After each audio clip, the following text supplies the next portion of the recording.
Hi friends, welcome to Maths with Money channel. Today we will discuss the previous year questions on the topic number system which were asked in the exam CGL 2023 Tier 1 or prelims exam. Okay so టోటల్గా మనకి number సిస్టంలో మనం 3 videos చేస్తాం. So 3 different concepts అనమాట. So ఫస్ట్ది మనకి just remainder theorem and second video and third video and divisibility rules. Okay అవన్నీ మనం ఏవైతే క్లాస్లో కాన్సెప్ట్ చెప్పుకున్నామో so based on that topics అనమాట. సో డెఫినెట్గా ఈ ఎగ్జామ్లో ఎలా క్వశ్చన్స్ వచ్చాయని మీకు కూడా ఒక ఐడియా వస్తుంది. Okay so let's start this video with the first question. What will be the remainder when 265 whole to the power of 4081 plus 9 is divided by 266? So మనకు అందరికీ తెలుసు 8ని నేను 9తో డివైడ్ చేస్తే ఎంత వస్తుందమ్మా? 8 వస్తుంది, అవునా కదా?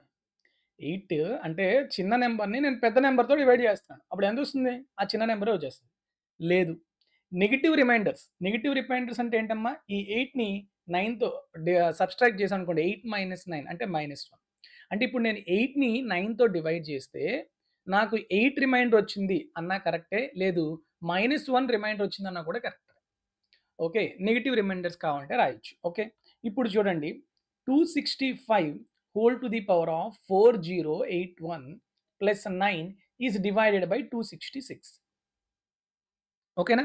సో ఇప్పుడు దీన్ని ఇండివిజువల్గా డివైడ్ చేయండి. 265 whole to the power of 4081 divided by 266 plus 9 divided by 266. Okay, అలా రాసుకోవాలి. ఇవన్నీ కూడా ఎగ్జామ్లో స్టెప్ వైజ్ చేసుకోకూడదమ్మా. ఎవరైనా ఈ వీడియోకి కానీ లేకపోతే ఈ టాపిక్ కానీ ఫస్ట్ టైం అయితే వాళ్ళకి అర్థం అవడం కోసం చెప్తున్నాం, కానీ ఎగ్జామ్లో ఇంత చేసుకోకూడదు. డైరెక్ట్గా 265 266 చిన్న నెంబర్, సో డివైడ్ చేస్తున్నాం కాబట్టి 265 రావాలి. లేదు అంటే నెగిటివ్ రిమైండర్ ఎంత వస్తుందమ్మా? 265 మైనస్ 266 అంటే -1. So -1 whole to the power of 4081, that is the remainder. ఈ రెండింటితో డివైడ్ చేస్తే ఇప్పుడు 9ని 266తో డివైడ్ చేస్తే ఎంత వస్తుంది? 9 వస్తుంది. So this is the total remainder. -1 whole to the power of, ఇది odd number, so odd number కాబట్టి -1 whole to the power of odd number is -1. So -1 plus 9 అంతా 8. So 8 is the remainder. So option A is the correct answer. Clear? See the next question. When m is divided by 7, the remainder is 5. Okay, if when 3m is divided by 7, the remainder is how much? So mని 7తో divide చేసినప్పుడు 5 అయినప్పుడు reminder, so 3mతో అయితే ఎంత వస్తుందమ్మా? 3 into 5, that is 15 is the remainder. కానీ 15 అనేది 7 కన్నా ఎక్కువ కదా, సో కాబట్టి ఈ 15ని 7తో డివైడ్ చేయండి, అప్పుడు రిమైండర్ ఎంత వస్తుంది? It is equal to 1. So what is the correct answer? C. Okay, next, find the remainder when 8 power 8 plus 6 is divided by 7. Same first question లానే 8 power 8 plus 6 is divided by 7. So ఇండివిజువల్గా divide చేసాం అనుకోండి, 8ని 7తో divide చేసి ఎంత వస్తుందమ్మా? 1. 1 power 8 అంటే ఎంతమ్మా? 1. Okay, plus 6, 1 plus 6 ఎంతమ్మా? 7. సో 7 ఇప్పుడు 7తో డివైడ్ చేయండి, it is equal to 0. So what is the remainder? Option A is the correct answer. Clear? చాలా సింపుల్ క్వశ్చన్స్ ఇవి, but you have to know some basics about these reminders which we already explained in our classes. Next, in a division sum, the divisor is 13 times the quotient and 6 times the remainder. If the remainder is 39, then the dividend is equal to how much? So what is the remainder theorem? Is tells dividend is equal to divisor into quotient plus remainder. అంతేనా? వాడు ఏమంటున్నాడంటే remainder ఇచ్చాడు, ఎంతని? 39 remainder ఇచ్చాడు. Next, quotient divisor is 13 times the quotient and 6 times the remainder అంట. So చూడండి, divisor గురించి మాట్లాడుతున్నాను. ఇది ఫర్ సపోజ్ ఎక్స్ అనుకుంటే, divisor x is equal to 13 times the quotient and it is same as 6 times the remainder. So చెప్పండి ఇప్పుడు quotient to reminder ratio ఎంతమ్మా? 6/13. అంతేనా? మీకు అర్థమవుతుందా? Divisor is 13 times the quotient and 6 times the remainder, both are equal. So quotient by remainder is equal to how much? 6/13. కానీ మనకు already remainder ఎంత ఇచ్చాడు? 39. So 13 parts is 39. So what about 6 parts? 13 3s కాబట్టి 6 3s ఎంత? 18. So the quotient is 18. Now what about divisor? Divisor ఏమన్నాడు 13 times quotient, అంటే 13 times of quotient. Quotient ఎంతమ్మా 18. Clear? Now you have to find out dividend. So just unit digit చూడండి, 3 ఎనిమిదిలు 24, 4 ఎనిమిదిలు 32, 2 ఇక్కడ unit digit, ఇక్కడ 9 unit digit. So 2 plus 9 ఎంతమ్మా 1. 11 అంటే 1 unit digit ఉండాలి. ఎక్కడుంది? Option C. ఓన్లీ ఆప్షన్ సిలో మాత్రమే ఉంది. So that is the correct answer. Clear? ఓకేనా? నెక్స్ట్ క్వశ్చన్, ఫిఫ్త్ వన్ చూడండి. What is the remainder when x to the power of 17 plus 1 is divided by x plus 1? ఇది చాలా simple. ఎలా చేస్తామంటే నార్మల్గా మీకు ఈ ఫ్యాక్టర్ థీరం, రిమైండర్ థీరం తెలిసిందనుకోండి, ఎప్పుడైనా ఎక్స్ ప్లస్ ఏ కనుక డివైడ్ చేసాం అనుకోండి ఒక function or expression f of ఎక్స్ని, so the remainder is nothing but F of a. X minus a కనుక ఎక్స్ మైనస్ ఏతో డివైడ్ చేస్తే ఎఫ్ ఆఫ్ ఎక్స్ని, the remainder is f of a. ఇక్కడ ఎక్స్ ప్లస్ 1 కాబట్టి f of -1 is the remainder for this question. అంటే x ప్లస్లో -1 పెట్టాలి. -1 whole to the power of 17 plus 1 అంటే ఏంటమ్మా, -1 whole to the power of odd power అంటే -1 plus 1 అంటే 0. 0 is the reminder. అది ఒక మెథడ్. లేదు, ఇంకో మెథడ్ ఏంటంటే ఎప్పుడైనా x power n plus y power n is divided by x plus y, and if n is odd number, if n is odd then x plus y should be the factor. అంటే ఈ ఎక్స్ప్రెషన్కి x plus y factor, otherwise remainder ఏమొస్తుందంటే 0 అని చెప్తాం అనమాట. Okay, అర్థమైందా మీకు? దీనికి ఏం చెప్తామంటే ఎప్పుడైనా మనకి, మీకు ఒకసారి చెప్తాను చూడండి. X power n plus y power n is factor of f of r x plus y when n is odd number, and x power n minus y power n is a factor of x minus y if n is odd number. అర్థమవుతుందా మీకు? All of you? x cube minus y cube మీకు అందరికీ తెలిసే ఉంటుంది. Even and it is also a factor of x plus y, okay, if n is even number. ఇవన్నీ కూడా మనం reminder theorem క్లాసెస్లోని వీటిలో చెప్పుకున్నాం. ఓకే, మీరు ఒకసారి అవి చూస్తే తెలుస్తుంది. సో కాబట్టి ఇక్కడ మనకి ఎక్స్ పవర్ 17, ఎన్ అనేది ఆడ్ కదా, సో ఎక్స్ పవర్ 17, 1ని 1 పవర్ 17గా రాస్తే, దీన్ని నేను ఎక్స్ ప్లస్ 1తో కనుక డివైడ్ చేస్తే డెఫినెట్గా మనకి ఎంత వస్తుంది? రిమైండర్ 0. అలా కూడా చెప్పచ్చు. ఓకేనా? నెక్స్ట్ 6th వన్ చూడండి. When a number is divided by 45, the remainder is 21. ఒక నెంబర్ ఉంది x అనే నెంబర్, దాన్ని 45తో డివైడ్ చేస్తే రిమైండర్ ఎంత వచ్చింది? 21. Okay, what will be the remainder when the number is divide by 15? So 45తో డివైడ్ చేసినప్పుడు 21 వస్తే, 15తో డివైడ్ చేసినప్పుడు ఎంత వస్తుంది? 21ని 15తో డివైడ్ చేయండి.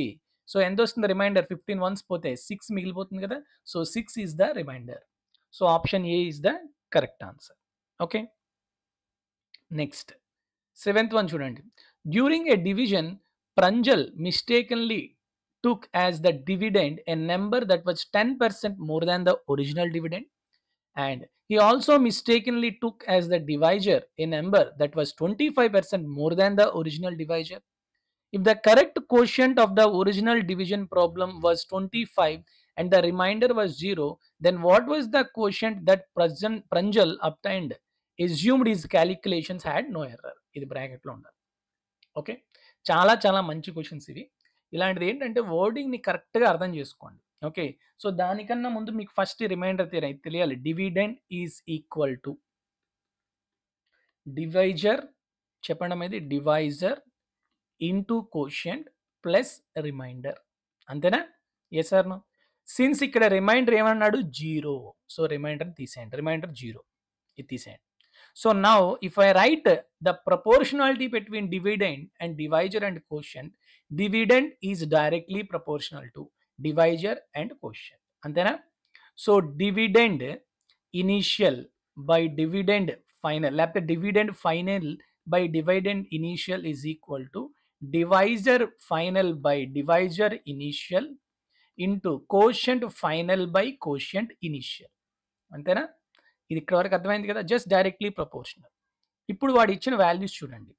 ఫస్ట్ ఏమంటున్నాడు, డివిడెండ్ గురించి మెన్షన్ చేస్తున్నాడు. డివిడెండ్ ఏంటంటే 10% మోర్. 10%ని మామూలుగా ఫ్రాక్షన్స్‌లో రాస్తే 1/10. అంటే ఇనీషియల్‌గా 10 ఉంటే ఒకటి పెరిగింది. ఇనీషియల్‌గా డివిడెండ్ 10 ఉంటే ఒకటి పెరిగింది. ఇప్పుడు ఎంత అయింది ఫైనల్ 11 అయింది. ఓకే. నెక్స్ట్ ఏం చెప్తున్నాడు, 25% డివైజర్ గురించి మాట్లాడితే 25% మోర్ అంట. 25%ని రాయండి 1/4. అంటే ఇనీషియల్‌గా డివైజర్ 4 ఉంటే ఇప్పుడు ఒకటి పెరిగింది అంటే 5 అయింది. ఓకే. ఇంటూ నెక్స్ట్ ఇప్పుడు ఏమన్నాడు, కరెక్ట్ కోషంట్ అంటే ఇనీషియల్‌గా ఉన్న కోషంట్ ఏంటి 25. ఇనీషియల్‌గా ఉన్న కోషంట్ ఏంటమ్మా 25. ఇప్పుడు కోషంట్ ఫైనల్ మీరు కనుక్కోవాలి. ఓకేనా, దట్స్ ఇట్. సో చాలా చాలా సింపుల్, అవునా కదా. So 5 1s 5 5s, 5 1s 5 2s, 2 1s 2 2s. So 11 into 2, that is QF, that is equal to how much, 22. Very very simple question. Okay 22. ఇది ఫోర్త్ ఆప్షన్, ఇది 4 పడిపోయింది, ఇది 22. ఓకేనా. So option D is the correct answer. అర్థమైందా, all of you clear? Okay. So same ఇలాంటి question ఇంకోటి కూడా ఇచ్చాడు, అది కూడా ఒకసారి చూద్దాం.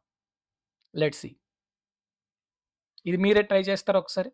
During a division, Suhas mistakenly took as the dividend number that was 10% less than the original dividend, and he also mistakenly took as the divisor a number that was 20% less than the original divisor. So 10% 1/10, 20% అంటే 1/5. అంటే ఇక్కడ ఏంటి, less than అన్నాడు రెండును కదా. So ఇందాక same dividend formula ఏంటి, dividend equal to divisor into quotient plus reminder. So ఇక్కడ కూడా ఏమంటున్నాడు, ఒరిజినల్ కోషియంట్ ఏమో 24 అంట, ఒరిజినల్ రిమైండర్ ఏమో 0 అంట. సో రిమైండర్ తీసేయండి ఇంకా. ఓకే. ఇప్పుడు మీరు what was the quotient that Suhas obtained, ఇప్పుడు ఏంటి సుహాస్ ఈ విధంగా తీసుకోవడం వల్ల సుహాస్కి వచ్చే కోషియంట్ ఎంత అని అడుగుతున్నాడు, అవునా. సో ఏం చేయాలి, ఇనీషియల్ డివైజర్ 10 కాస్త డివిడెండ్ ఒకటి తగ్గించాడు 9 అయ్యింది ఫైనల్. నెక్స్ట్ అదే డివైజర్కి వస్తే ఇనీషియల్గా 5 ఉండేది, ఇప్పుడు ఒకటి తగ్గింది అంటే 4 అయింది. ఓకే. ఇనీషియల్ కోషియంట్ ఎంత ఉందమ్మా 24, ఇప్పుడు ఎంత అనేది మీరు ఫైండ్ అవుట్ చేయాలి, QF. That's it. ఏమైనా కష్టం ఉందా, ఏం ఉండదు, చాలా simple. 4 1s 4 6, 5 1s 5 2s, 2 1s 2 3s. So 9 into 3, that is 27. QF ఎంతమ్మా 27 is the correct answer. ఎక్కడ ఉంది, option A. That is the correct answer. Clear all of you. So ఈ విధంగా ఫాస్ట్గా చేసుకోవచ్చు. ఓకేనా. నెక్స్ట్ క్వశ్చన్ 9th చూడండి. The average of all prime numbers between 32 and 69. So 32 నుంచి 69 వరకు ఉన్న ప్రైమ్ నెంబర్స్ అన్నిటి యొక్క యావరేజ్ కావాలి. ఓకే. సో వీటికి ఆప్షన్స్ ఒక్కసారి జస్ట్ అబ్జర్వ్ చేయండి. సో ఓకే, అబ్జర్వ్ చేస్తే మీకు తెలిసిపోతుంది. సో మనకి ఫస్ట్ ఎన్ని ప్రైమ్ నెంబర్స్ ఉన్నాయనేది తెలియాలి. తర్వాత ఆప్షన్స్ నుంచి మనకి ఏదైనా దగ్గరలో ఉన్న వాల్యూ, యావరేజ్ అంటే ఏంటమ్మా, average of all the numbers అంటే sum of all the numbers by number of the numbers. So డెఫినెట్గా మీరు ఒక ఎగ్జంప్షన్కి వస్తారు. అలా వచ్చినప్పుడు ఏమైనా 2 ఆప్షన్స్ దగ్గరలో ఉన్నాయనుకోండి, అప్పుడు డెఫినెట్గా మీరు ఇంకా చేసుకోవాల్సిందే. ఓకేనా. So first we will write down what are the numbers, prime numbers between 32 and 69. Let's see. So 30 నుంచి 40లో ఏమి ఉన్నాయమ్మా, ఓన్లీ 37 ఒకటి ఉంటుంది అంతేనా. నెక్స్ట్ 40 నుంచి 50లోనే ఉంటుంది 41 and 43. నెక్స్ట్ 47 కూడా, ఎస్. నెక్స్ట్ 50 నుంచి 60లో ఏముంటుంది 53 ఒకటి, అండ్ 56 57 కావద్దు 59. ఓకే. నెక్స్ట్ 60 నుంచి 69 వరకు, 60లోనండి 61 ఒకటి, 67 ఒకటి, అంతేనా. ఓకే. సో ఇప్పుడు మీరు జాగ్రత్తగా అబ్జర్వ్ చేయండి, ఇక్కడున్న నెంబర్స్ ఇక్కడున్న నెంబర్స్ ఇవన్నీ 50 ప్లస్, ఇవన్నీ 50 తక్కువ. సో డెఫినెట్గా మీకు ఆన్సర్ అనేది 50కి దగ్గరలో ఉంటుంది, అంతేనే కదా, 50కి దగ్గరలో ఉంటుంది. కాబట్టి డెఫినెట్గా ఆప్షన్ బి, ఆప్షన్ డి కొంచెం ఎలిమినేట్ చేయొచ్చు. సో ఈ రెండిట్లోనే ఏదో ఒకటి అవుతుంది, అవునా కదా, అర్థమైందా. ఇవన్నీ కూడా 50కి తక్కువ ఉన్నాయి, ఇవి 13, ఇక్కడేమో హైయెస్ట్ నెంబర్ 50 కన్నా 17 ఉంది, అవునా. సో ఇప్పుడు నేను ఎజ్యూమ్డ్ మీన్ యావరేజ్ బేసిక్గా ఇది ఎలా చేసుకోవాలి, some of all the numbers ఇవన్నీ కలిపేసి బై ఎన్ని ఉన్నాయి, ఇవి 3 3 6 2 8 ఉన్నాయి. ఓకే, అలా చేయొచ్చు. ఓకే. సో ఇది చాలా సింపుల్గా, అంటే అన్ని యాడ్ చేసి బై 8 చేయండి ఒకటి, లేకపోతే అన్నిటికీ డిజిటల్ సమ్ తీసుకోండి, అలా చేయొచ్చు బై 8 కాబట్టి. సో లేదు అంటే నార్మల్గా ఎజ్యూమ్డ్ మీన్ నేను 50 అనుకుంటాను. అప్పుడు చెప్పండి నాకు వాల్యూస్ ఏమేమి వస్తాయో. 37 మైనస్ 50 అంటే -13, ఇది -9, -7, -3, +3, +9, +11, +17. సో ఓవరాల్ వాల్యూ ఎంత వస్తుంది చెప్పండి. +3 -3 క్యాన్సిల్, 9 -9 క్యాన్సిల్. సో 13 7 ఎంతమ్మా 20, ఇదేమో 28. సో కాబట్టి మొత్తం పోతే +8 అంటే 50 కన్నా ఎంత ఎక్కువ ఉంటుంది, 8 ఎక్కువ ఉంటుంది. ఎన్ని అబ్జర్వేషన్స్ మీద, 8 అబ్జర్వేషన్స్ మీద. సో 8/8 అంటే 1. So 51 is the correct answer. So option C is the correct answer. అర్థమైందా? ఇలా కూడా చేసుకోవచ్చు. ఓకే, నెక్స్ట్ 10th వన్ చూడండి. Find the sum of 3 + 3² + 3³ and so on 3/8. It is a geometric progression. బేసిక్గా progressions కాన్సెప్ట్లో చెప్పుకోవాలి. మనకు మొత్తం ఓవరాల్ 39 షిఫ్ట్స్ కలిపి ఒకటి ప్రోగ్రెషన్స్ నుంచి ఇచ్చాడు. అందుకని నేను దీన్ని ప్రోగ్రెషన్స్లో పెట్టలేదు. అండ్ ఈ క్వశ్చన్ అనేది బేసిక్గా స్టాటిస్టిక్స్ అనుకోవచ్చు, మీన్ మీడియన్ మోడ్. కానీ నేను ఇది నెంబర్ సిస్టంలోనే చెప్పడానికి రీజన్ కూడా ఏంటి అంటే మొత్తం అన్ని షిఫ్ట్లో కలిపి ఇది ఒక్కటే వచ్చింది స్టాటిస్టిక్స్. ఈ స్టాటిస్టిక్స్, ప్రాబబిలిటీ, ప్రోగ్రెషన్స్ ఇవన్నీ కూడా ఎక్కువగా టైర్ 2 మెయిన్స్లో ఎక్కువ ఇంపార్టెంట్ అన్నమాట. ఓకే, సో సమ్ ఆఫ్ జీపీకి ఫార్ములా ఏంటమ్మా? A into r⁻n-1/r-1. ఏ ఎంతమ్మా 3 ఇంటూ ఎన్ని నెంబర్స్ ఉన్నాయి 1 to 8 అంటే 8 నెంబర్స్ ఉన్నాయి. Okay, what is the common ratio 3. So 3/8 okay -1/3 - 1 అంటే ఎంతమ్మా 2. So the answer is 3 into 3/8 -1/2. ఇప్పుడు మీరు 3/8 ఫైండ్ అవుట్ చేయొచ్చమ్మా. 3/8 ఎలా ఫైండ్ అవుట్ చేయొచ్చు? 9 ఇంటూ 9/4. సో 9/4 అంటే 81 స్క్వేర్, అంతేనా? 81 స్క్వేర్. ఇప్పుడు డిజిటల్ సమ్ చేయాలంటే చేయొచ్చు ఒకటి, డిజిటల్ సమ్ చేయకుండా కూడా చేయొచ్చు. డిజిటల్ సమ్ ఇప్పుడు 81 స్క్వేర్ మల్టిప్లై చేసి 88 64, దాంట్లో 1 తీస్తే ఇదేమో 64/2 అంటే 800, సారీ 3200 ఇంటూ 3 అంటే 9000 చిల్లర రావాలి. సో ఆప్షన్ సి ఉంది, అదే ఆన్సర్ అవుతుంది. లేదు డిజిటల్ సమ్ ఒకసారి చేద్దాం. 3/8 అంటే 3 స్క్వేర్ ఇంటూ 3/6గా రాయొచ్చు. సో 3 స్క్వేర్ అంటే 9. సో 9 ఇంటూ ఎనీథింగ్ 0 కాబట్టి మనం 0 అని రాయొచ్చు, లేదు అంటే 9 కింద కూడా రాసుకోవచ్చు. ఇది 9 రాసుకుని అనుకోండి. 9 - 1 ఎంతమ్మా 8. సో 3 ఇంటూ 8 ఎంతమ్మా 24. 24 అంటే 6 డివైడెడ్ బై 2. సో 2 డినామినేటర్గా ఉన్నప్పుడు డిజిటల్ సమ్ ఎలా చేస్తాం? పైన కింద 5తో మల్టిప్లై చేస్తాం, అవునా?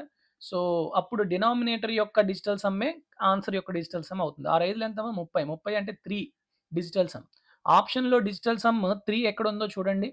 సో 5 1 6, 3 6 18 అంటే 9, 0 ఇది కాదు. 6 6 12 5 17 అంటే 8, ఇది కాదు. 9 పోతే 8 1 9 పోతే 3, ఇది అయ్యే ఛాన్స్ ఉంది. నెక్స్ట్ 8 1 9 3 1 4, ఇది కాదు. సో కాబట్టి ఓన్లీ ఆప్షన్స్ అలా అయినా చేయొచ్చు. ఓకే, సో కాబట్టి మీరు ఎలా చేసినా ఆన్సర్ అనేది కరెక్ట్గానే వస్తుంది. ఓకేనా? నెక్స్ట్ 11 చూడండి. The product of 277 and 323. చూడండి 277 ఇంటూ 323. ఇప్పుడు దీన్ని చాలా రకాలుగా చేయొచ్చు, నేను ప్రతిదీ కూడా చెప్తాను. First unit digit concept apply చేసాం అనుకోండి. 7 ఇంటూ 3 ఎంతమ్మా 1. ప్రతి ఆప్షన్లో కూడా 1 ఉంది. ఓకేనా? తీసేయండి. నెక్స్ట్ ఏం చేయొచ్చు? Digital sum. డిజిటల్ సమ్ ప్రకారం చెప్పండి. 7 2 9, ఇది 7 వస్తుంది. 3 3 6 2 8. 8 అంటే -1, అంతేనా? సో 7 ఇంటూ -1 అంటే -7. -7 is nothing but +2. So digital sum 2 రావాలి. ఓకే, సో చూడండి 9 పోయింది, 8 + 1 9 పోయింది, 7 + 4 11. 11 అంటే 2, ఇది అయ్యే ఛాన్స్ ఉంది. నెక్స్ట్ 8 1 9, 7 2 9, 8 1 9, ఇది 1, ఇది కాదు. 9 పోయింది, 3 3 6 అంటే ఇది కాదు, ఈ 2 కాదు ఇంకా. నెక్స్ట్ ఇక్కడ చూడండి 9 9 పోయింది, 8 1 9 పోయింది, 3, ఇది కాదు. So only first option is the correct answer using digital sum concept. అర్థమైందా? సో కాబట్టి ఆన్సర్ ఎంత వస్తుందమ్మా? 89471. ఓకే, కొంతమందికి డౌట్ వస్తుంది, sir digital sum suppose 2 options ఉన్నాయనుకోండి, అప్పుడు ఏం చేయమంటారు? Third method. What is third method? So 277 and 323 బాగా అబ్జర్వ్ చేస్తే 277 ఎలా రాయొచ్చమ్మా? 300 - 23 రాయొచ్చు. అండ్ 323ని 300 + 23గా రాయొచ్చు. So it is in the form of a - b into a + b అంటే a² - b². 300 హోల్ స్క్వేర్ అంటే 90,000, అంతేనా? -23 హోల్ స్క్వేర్ అంటే ఎంతమ్మా? 529. సో 90,000లో 529 తీయచ్చా? తీయచ్చు. ఎంత వస్తుందమ్మా? 89,471. So what is the correct answer? Option A is the correct answer. అలా చేసుకోవాలి. ఓకేనా? నెక్స్ట్ వన్, 12th వన్ చూడండి. What is the sum of the divisors of 484 that are perfect squares? So first ఇక్కడ చూడండి, ఇక్కడ ప్రాపర్ డివైజర్స్ అనలేదు, divisors అన్నాడు. First 484 ఎలా రాయొచ్చు చెప్పండి? 4 1s 4 2s 4 1s అంటే ఏం రాయొచ్చు మనం? 2 స్క్వేర్ ఇంటూ 11 స్క్వేర్, అంతేనా? సో దీన్ని మనకి డివైజర్స్ చాలా వచ్చినప్పటికీ దాంట్లో పెర్ఫెక్ట్ స్క్వేర్స్ అనే డివైజర్సే రాయాలి. ఏంటంటమ్మా డివైజర్స్? 4 ఒక డివైజరు, 121 ఒక డివైజరు, నెక్స్ట్ 1 అనేది కూడా ఒక డివైజర్. ఎందుకు? 1 square is also perfect square, 1 కూడా. నెక్స్ట్ 484. ఎందుకు? 484 నేను 22 హోల్ స్క్వేర్గా రాయొచ్చు. ఓకేనా? సో కాబట్టి మీరు డైరెక్ట్గా ఇవన్నీ కూడా కలిపితే 400 ప్లస్ 100 లేకపోతే 480 plus 120 600 plus 4 plus 4 plus 1 plus 1 అంటే 10. సో 610 ఇలా డైరెక్ట్గా చేయొచ్చు. లేదు అంటే త్రూ ఆప్షన్స్ చూసి, ఎందుకంటే సమ్ ఆఫ్ ద డివైజెస్ అన్నాడు అండ్ పెర్ఫెక్ట్ స్క్వేర్స్ కావాలి. 484 పెర్ఫెక్ట్ స్క్వేర్ కాబట్టి 484 ప్లస్ సంథింగ్ ఇంకా ఏదో యాడ్ చేస్తాం మనం, అంతేనా? సో కాబట్టి ఆప్షన్లో 484 కన్నా ఎక్కువ ఉన్నది ఓన్లీ ఆప్షన్ సి మాత్రమే ఉంది. So that is the correct answer. ఇప్పుడు మీరందరూ ఏం చేస్తారంటే ఇదే క్వశ్చన్లో what is the sum of the proper divisors అన్నాడు అనుకోండి. ప్రాపర్ డివైజర్స్ అంటే అప్పుడు మీకు ఆన్సర్ ఎంత అవుతుందో మీరు కమెంట్ సెక్షన్లో మీ యొక్క ఆన్సర్ని చెప్పండి. So the question is what is the sum of the proper divisors of 484 that are perfect squares. ఓకేనా? ఆన్సర్ అనేది కమెంట్ చేయండి.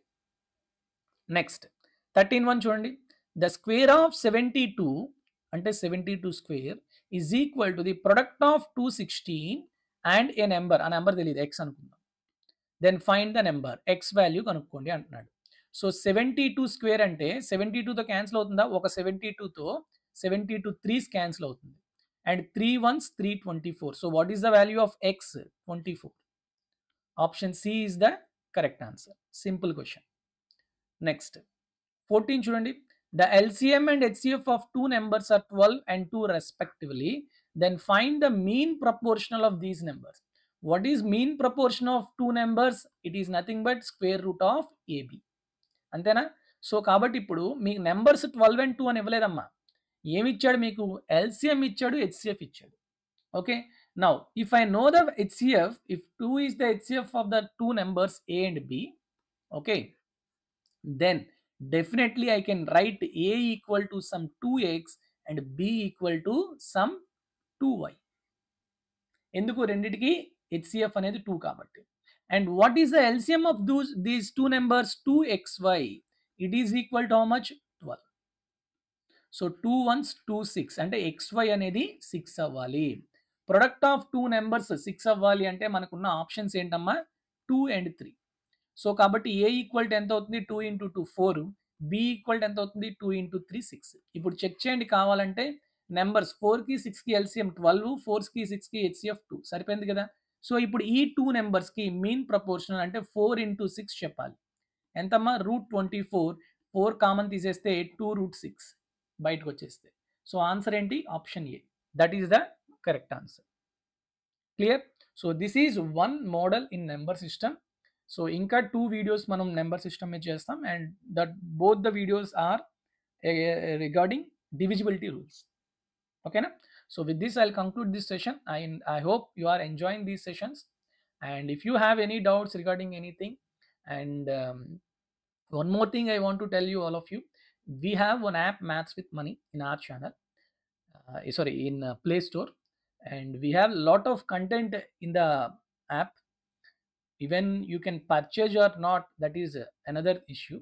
Okay, it is up to you, but we provided lot of free content in the mode of PDFs or in the mode of videos. Okay, we are providing lot of free content that is also very very useful for your exam CGL. We provided English written notes, and we provided history GS notes, and maths some PDFs, and maths some problems, practice problems, and we provided many materials with free of cost. So you can download our app, and you can definitely learn something new from our app. So thank you for listening. Take care all of you. Jai Hind.